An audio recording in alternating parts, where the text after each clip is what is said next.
हरे रामा। भाई और बहनों, आज हम गीता का पहला अध्याय धृतराष्ट्र उवाच से गीता का विस्तार शुरू करते हैं। धर्म क्षेत्रे कुरुक्षेत्रे समवेतायुयुत्सवः मामकाः पांडवश्चैव किम कुर्वत संजय। धृतराष्ट्र बोले, हे संजय, धर्म भूमि कुरुक्षेत्र में एकत्रित युद्ध की इच्छा वाले मेरे और पांडु के पुत्रों ने क्या किया। प्रश्न, कुरुक्षेत्र किस स्थान का नाम है और उसे धर्मक्षेत्र क्यों कहा जाता है। उत्तर, महाभारत वन पर्व के 83वें अध्याय में और शल्य पर्व के 53वें अध्याय में कुरुक्षेत्र को महात्म्य का विशेष वर्णन मिलता है।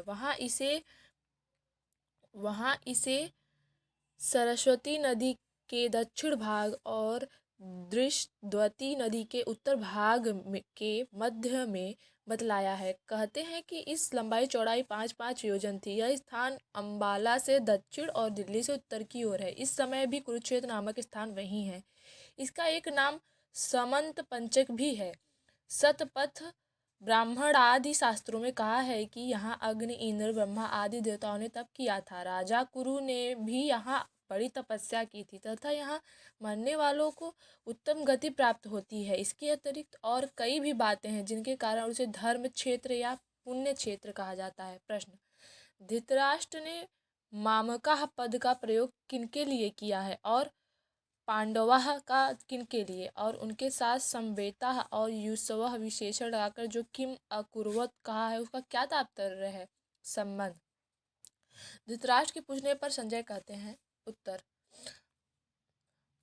मामकाह पद का प्रयोग धृतराष्ट्र ने निज पक्ष के समस्त योद्धाओं सहित अपने दुर्योधन आदि 100 पुत्रों के लिए किया है और पांडव पद का युधिष्ठिर पक्ष के सभी योद्धाओं से युधिष्ठिर आदि 5 भाइयों के लिए और समवेता और युत्सव विशेषण देकर और किम अकुर्वत कहकर धृतराष्ट्र ने गत 10 दिनों के भीषण युद्ध का पूरा विवरण जानना चाहा है कि युद्ध के लिए एकत्रित इन सब लोगों ने युद्ध का प्रारंभ कैसे किया और कौन किससे कैसे भिड़े और किसके द्वारा कौन किस प्रकार और कब मारे गए आदि। भीष्म पितामह के गिरने तक भीषण युद्ध का समाचार धृतराष्ट्र सुन ही चुके हैं। इसलिए उनके प्रश्न का यह तात्पर्य नहीं हो सकता कि उन्हें अभी युद्ध की कुछ भी खबर नहीं है और वे जानना चाहते हैं कि क्या धर्मक्षेत्र के प्रभाव से मेरे पुत्रों की बुद्धि सुधर गई और उन्होंने पांडवों का सतत्व देकर युद्ध नहीं किया, अथवा क्या धर्मराज युधिष्ठिर ही धर्म क्षेत्र के प्रभाव से प्रभावित होकर युद्ध से निवृत्त हो गए, या अब तक दोनों सेनाएं खड़ी ही हैं,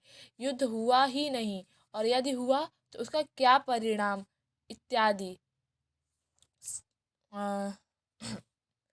तो आज का हम गीता का यहाँ संवाद समाप्त करते हैं। मिलते हैं संजय उवाच अगले वीडियो में।